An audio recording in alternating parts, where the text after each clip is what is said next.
अस्सलाम वालेकुम। आज हम बात करेंगे नमूनिया पे। नमूनिया क्या होता है, ये नमूनिया क्यों होता है, इसके कितने टाइप्स हैं, इसकी वजूहात क्या हैं और इसका ट्रीटमेंट फिर क्या है और एहतियातें क्या हैं। तो सबसे पहले नमूनिया नमूनिया कहते हैं फेफड़ों की सूजन को। हमारे जो यहाँ सीने में दो फेफड़े हैं, लंग्स इनको बोलते हैं, इसके अंदर हमारी नालियाँ हैं। तो नालियाँ उसमें जब सूजन हो जाती है उसको बोलते हैं नमूनिया। नमूनिया inflammation of lungs is called नमूनिया। Simple तो ये है, लेकिन बड़ों में ये बहुत नमूनिया बहुत कम होता है, बच्चों में बहुत ज़्यादा होता है और बच्चों में बहुत पेचीदा है और बहुत ज़्यादा कॉमन है। जिस घर में भी बच्चे हैं उनको आइडिया होगा कि नमूनिया अक्सर बच्चों को हो जाता है। अच्छा, ये किस मौसम में होता है, ये भी बहुत ज़्यादा डिस्कस लोग करते हैं। और पसलियाँ चल जाना एक मशहूर इस्तिलाह यूज़ की जाती है, इसका भी हम बताएंगे कि ये पसलियाँ चलना क्या होता है।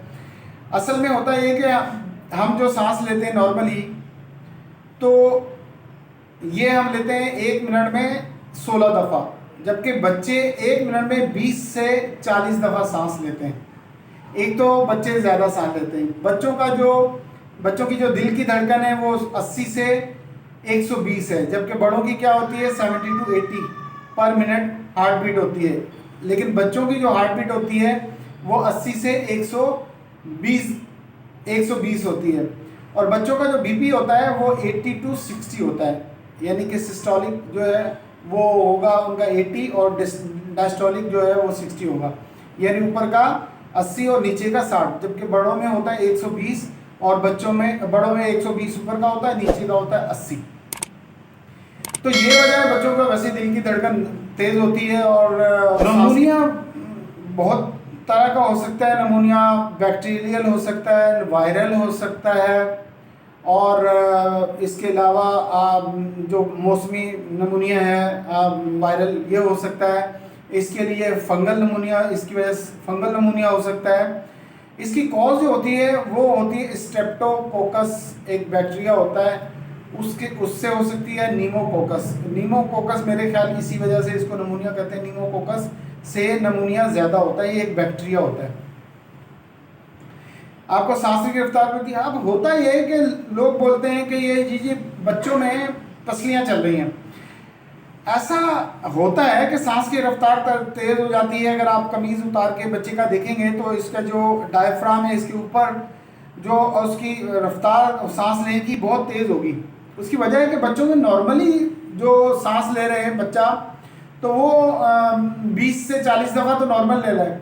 अब अगर उसके सांस में कोई प्रॉब्लम हो रही है, सूजन आ रही है, तो उसकी वजह से बच्चे की जो सांस लेने की रफ्तार है, ताकि ऑक्सीजन ज़्यादा से ज़्यादा उसको मिले सेल्स को, तो वो रफ्तार बढ़ जाती है और वो बाद दफ़ा 40 से 60 तक चली जाती है।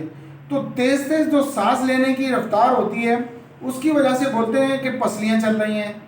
अब ये कॉन्सेप्ट बहुत ही ख़राब है।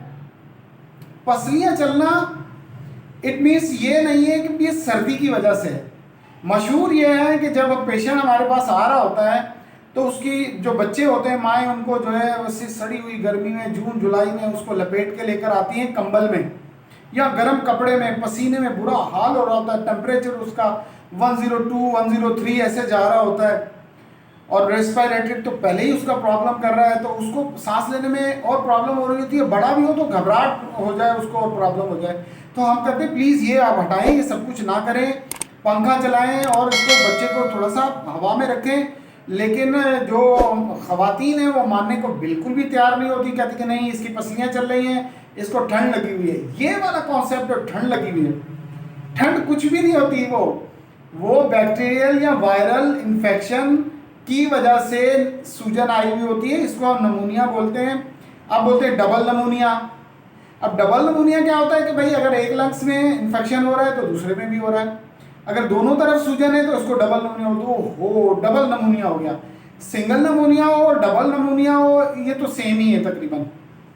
इन्फेक्शन जितना भी आप डिले करते जाएंगे इलाज में उतना बढ़ता जाएगा। तो ये जो है पसलियाँ चलना, ये कॉन्सेप्ट ये है कि पसलियाँ चलना इसका मतलब है बच्चे को ठंड लगी हुई है, ठंड लगी तो उसको लपेटो। ऐसा बिल्कुल नहीं है। जो भी ख़वातीन जो भी सुन रही हैं, प्लीज़ ऐसा बिल्कुल भी ना करें, बच्चे पे ये जुल्म ना करें। गर्मियों में कहाँ से ठंड लग सकती है बच्चे को? गर्मी में तो आप घंटा घंटा बच्चे को नहलाते रहें, बच्चा तो खुश होता है, आप उसको नहलाते रहें। लेकिन होता क्या है कि बोलते नहीं ठंड लगी हुई है, नहीं, ऐसा कुछ भी नहीं है। ये कॉन्सेप्ट बिल्कुल गलत है। ठंड लगी हुई है, हाँ, मौसम ठंडा है और उसकी वजह से वायरल उसको हो गया है, फ्लू हो गया है, नज़ला ज़ुकाम, उसकी वजह से उसको जो अगर नमूनिया हो गया है तो दैट इज़ डिफरेंट थिंग।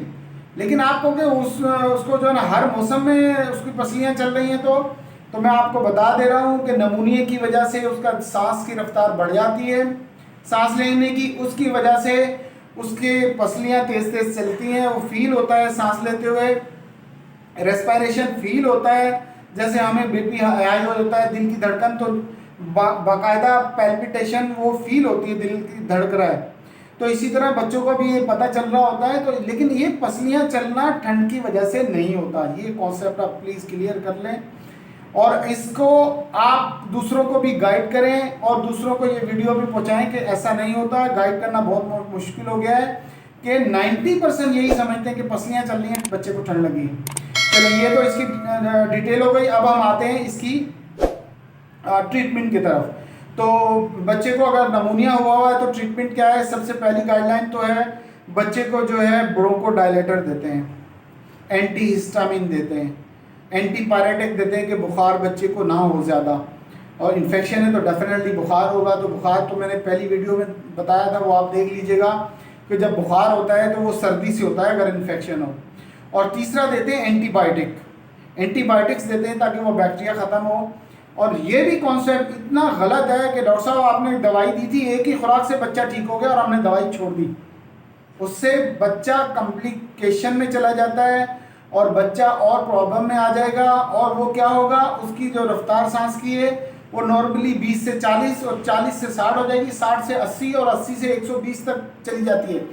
और जब वो 80 क्रॉस करने लगती है तो बच्चे को ऑक्सीजन लगानी पड़ती है, इससे क्रॉस करती है तो बच्चा वेंट पे चला जाता है। तो बी केयरफुल। बच्चों की डेथ सबसे ज़्यादा पाकिस्तान में नमूनिया की वजह से होती है कि छोटे बच्चे और 5 साल से छोटे बच्चे, इनको बहुत जल्दी फेफड़ों में सूजन आ जाती है और बहुत जल्दी जो है ना इनके सांस का मसला बन जाता है। जबकि बड़ों में खांसी अगर हफ्ता भी है तो कोई प्रॉब्लम नहीं है, अगर उनको नज़ला हो रहा है, ज़ुकाम हो रहा है तो वो डिफरेंट तरह की डाइट लेके उससे कंट्रोल करने की कोशिश करते हैं। बड़ों में इतना नहीं होता, हल्का फुल्का बुखार हो गया, डॉक्टर से दवाई ली तो ठीक हो गया।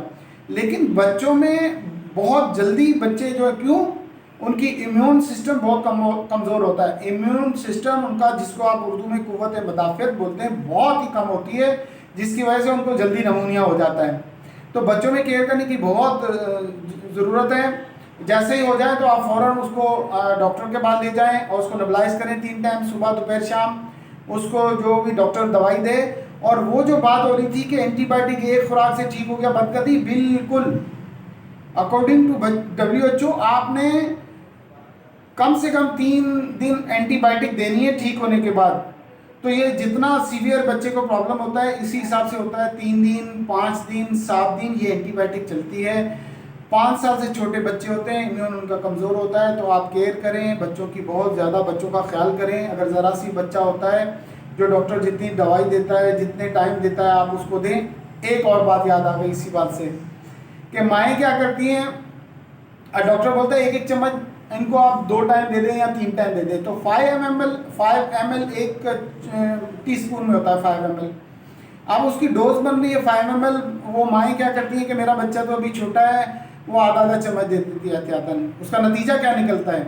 नतीजा निकलता है कि आपका बच्चा ज़्यादा बीमार हो जाता है और ज़्यादा प्रॉब्लम हो जाती है। फिर दूसरे डॉक्टर, उस डॉक्टर के पास नहीं जाते फिर ज़्यादातर, कि वो दवाई लगी नहीं। ये कॉन्सेप्ट ये कि लगी नहीं, ये बड़ा डेंजरस कॉन्सेप्ट है। फिर दूसरे डॉक्टर के पास चले जाएंगे, वो फिर अपनी एंटीबायोटिक चेंज करेगा, मेडिसिन, पैसे का भी नुकसान होगा, आपकी सेहत का भी बच्चे का नुकसान होगा। तो ऐसा मत करें, दोबारा डॉक्टर के पास जाएं। जो आपने गलती की है नहीं तो बताएं। हो सकता है वो ग्राम नेगेटिव दवाई एंटीबायोटिक दे रहा हो तो ग्राम पॉजिटिव चाहिए हो, तो वो चेंज कर देगा। डॉक्टर को पता है क्या दिया है क्या नहीं दिया। तो बच्चों का बहुत ख्याल रखें और ये वीडियो तमाम माओं तक, तमाम फैमिलीज तक पहुँचा दें। बहुत शुक्रिया आप वीडियो देखने का, और मेरी वीडियो को लाइक करते रहें, सब्सक्राइब करते रहें और आगे शेयर करते हैं। बहुत शुक्रिया, थैंक यू वेरी मच।